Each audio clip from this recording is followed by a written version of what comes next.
Hi, my name is Jordan Beasley, and I'm presenting an informative speech to 3 of my family members.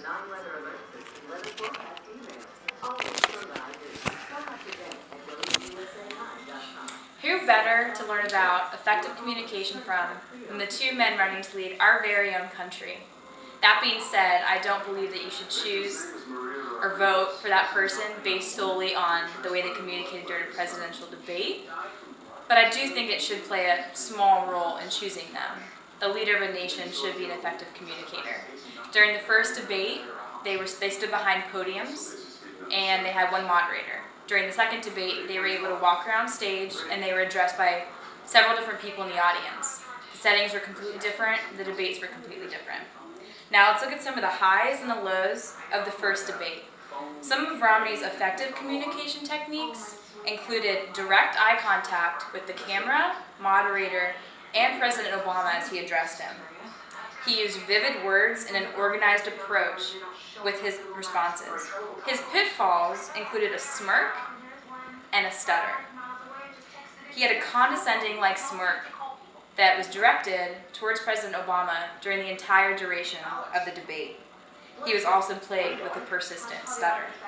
Obama also utilized both effective communication techniques, but like Governor Romney, had unadvisable habits. He displayed verbal immediacy as he shared a personal account of his grandmother, and when he shared that personal story, I felt the audience could really relate. As the debate progressed, he also began to make points in a more organized format. Some of the president's less effective communication techniques came through his lack of eye contact to both the camera and Romney, his lack of energy, and excess of verbal fillers. It seemed that over the course of the debate, Obama's attention was directed more towards his notes rather than engaging in his opponent, the audience, and the moderator. His lack of energy was exhibited by sluggish delivery, and that made us as an audience wonder, where was his sense of urgency? He used verbal fillers, and that took away from the legitimacy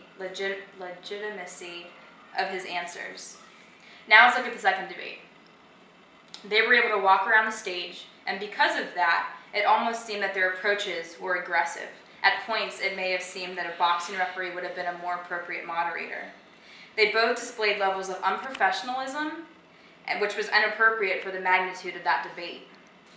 That was exhibited by the various laughter, interruptions, and aggressive approaches. So, we can conclude that from observing the 2 presidential nominees, that direct eye contact, organized points, and sharing personal accounts are all effective communication techniques.